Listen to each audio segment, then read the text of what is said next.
fourth, fifth, sixth, seventh, eighth, ninth. So eighth is hearing. Yeah, you can give some loud sound and see if he's responding. Just like a painful stimulus. Yeah, cold calorie test you can do the vestibular. You can see the nystagmus. And then 9, 10th, 11th is gag. So by poking the patient, you can find out all these cranial nerves. At least one component whether it is there. Isn't it? So what all did you find? Was there 9, 10, 11? Okay. What else? I mean, start from 2, 3, 4, 5. Both were constricted. Both were constricted, but when you put the light, they were further getting constricted. So how much were they constricted? Like if they were reacting to light, were they completely getting closed? Yeah, mild sluggish contraction good enough to close the pupils? Or not complete closure? Pupils were anyway pinpoint light. They were quite constricted. So what does this constricted pupil suggest? What is acting on the pupils? Third nerve? And light is the second. Second is light. I mean, sensory is second, isn't it? Huh? Second. Optic nerve is second. And third is the contraction. So third is contracting. So something must be wrong in the midbrain, which is constantly giving a motor, impulse for it to contract. And all the time it's contracted because of some irritation in the midbrain maybe. So what else? What finding other than the constricted pupil? Second, third over. Now fourth, fifth. Yeah, position of the eyeball. No squint. So that again tells you that third, fourth, sixth may not be involved constantly if there is no squint.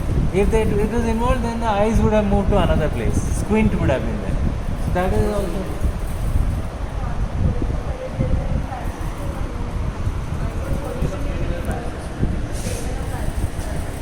So no third, fourth, sixth. And did you move his eyes and see? You have to move the head like this. No, that is doll's eye. So if the third, fourth, sixth is intact, if the nerves are working proper, then if you do this, if you do like this, the eyeballs will move to the other side. If you do like this, the eyeballs will move to the other side. So this is called oculocephalic reflex. It's a basic primitive reflex where, if the higher centers are not working, but the brainstem is working, it will continue to do that. So here is a perfect example where you could have tested the doll's eye. Higher centers are working, but the brainstem, higher centers are not working, so the brainstem is working. So who saw the doll's eye and who recorded the video? I think we did see the doll's eye yesterday. Because he was comatose, somebody told us we saw that.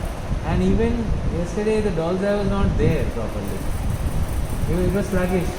We were doing like this, but the eyes were also moving this same side. It was not going the other side. And he was not conscious either. So something was wrong in the third, fourth, sixth also. So third is already affected. We know the pupillary constriction. So the doll's eye is also affected. Third, fourth, sixth is also affected. So something is wrong in the brainstem in this person. So its brain was involved as headache and all, fever, seizures. But now his cranial nerves and brainstem is also getting affected. Just by examining we are coming to know. So 7th nerve and 8th nerve, that appears to be okay. 8th we don't know because he is neither able to complain of the giddiness or his hearing he is not complaining of. 7th, no paralysis. What if he has bilateral facial paralysis? Would we know? We may not. Okay. Corneal reflex, not seen. Yeah. Many things we have not seen. So only when you are presenting it you realize, I have not seen this, I have not done that. And then you get deducted points in the evaluation. Isn't it? Okay. What did you do to see the gag? While putting the tube? You didn't put a tube. While doing the suction? You didn't do the suction anyway. Isn't it? So the gag is also in doubt. You remember that. So you did something which makes you remember that. How did you do the gag?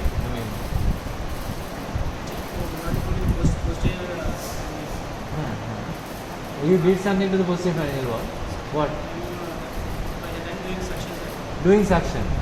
So you were doing the suction, somebody else was doing it. sister is doing Sister is doing, and you found that while she was doing it, he was doing some sounds. Is it? initial first day. First day. He was doing that. You noticed it.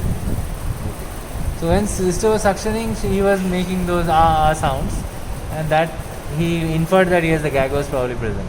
So 9, 10th, 11th was okay, but 3rd, 4th, 6th, 5th maybe is probably involved. Okay, we have to check the corneal reflex also. So now the question is, why is it involved? A person has come, fever, seizures, maybe meningeal signs, because today it was present, we saw. I mean, what are the components, Vaishnavi, of third nerve paralysis? What are the components of third nerve paralysis? I mean, what all will happen? Very good, dilatation of pupil. So how is the constriction? Why is there constriction in third nerve? I mean, because of constriction we are thinking of third nerve.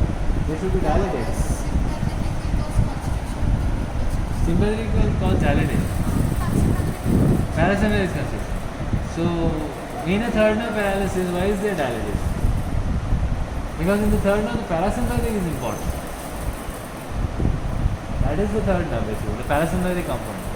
So when parasympathetic is lost, there will be dilatation. Dilatation. So here, why is there constriction then? What is lost here of the third nerve? Then what is causing the constriction? The sympathetic component of the third nerve is affected? Is it the sympathetic component of the third nerve? Or the sympathetic component there? Is there a sympathetic component of the third nerve? We don't know. So Sophia, can you help us with the anatomy here? The third nerve anatomy. If there is constriction, anatomy and physiology, what is causing this constriction? So we know constriction is because of parasympathetic, isn't it? The part of the third nerve only. So that means the third nerve is not paralyzed, it is active. So something else is paralyzed. What is paralyzed to cause the constriction part so make it dominant? So normally neither the dilatation nor the constriction is seen.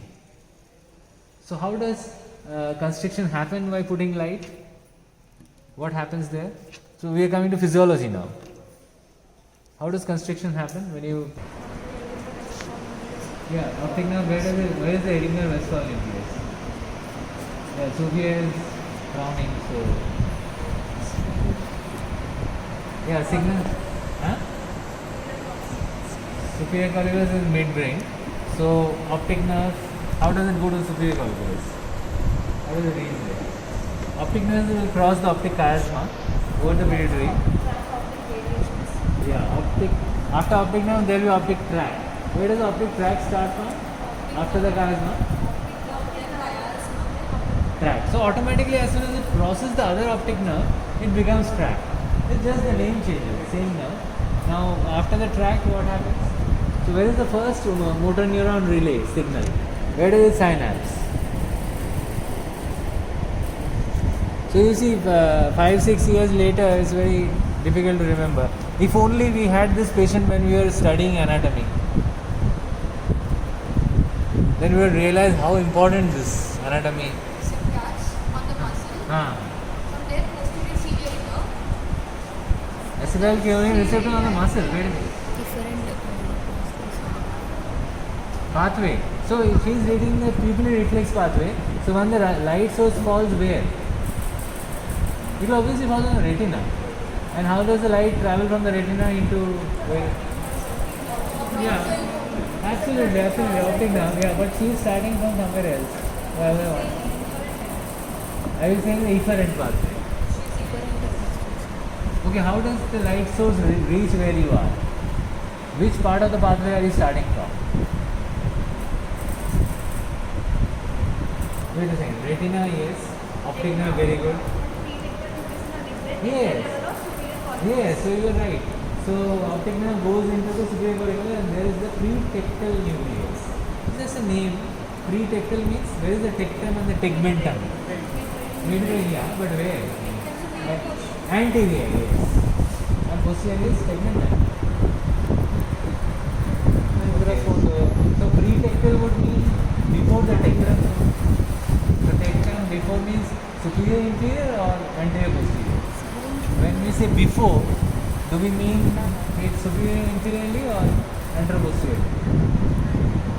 Okay, maybe let's assume that. So pretectal nucleus is before it reaches the tectum, which is anteriorly. Before that it relates. Okay then. Posterior is tectum, anterior is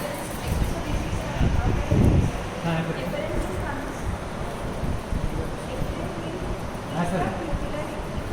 First afferent, let us finish. Yeah, superior goal is great as it.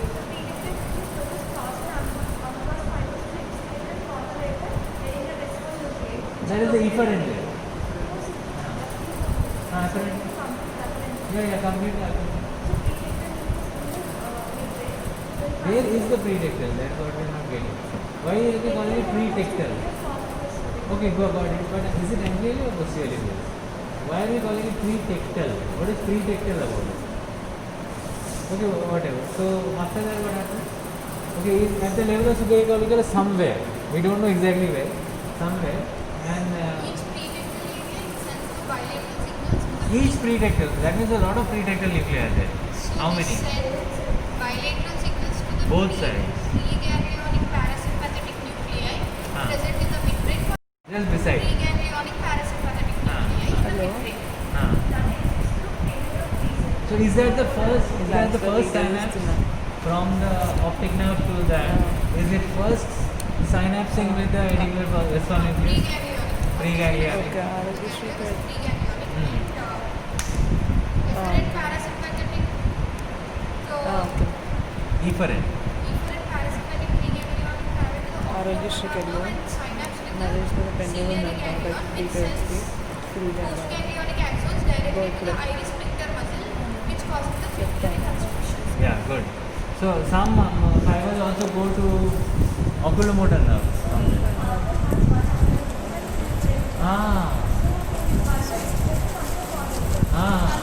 Yeah. Aarogyasri Yes.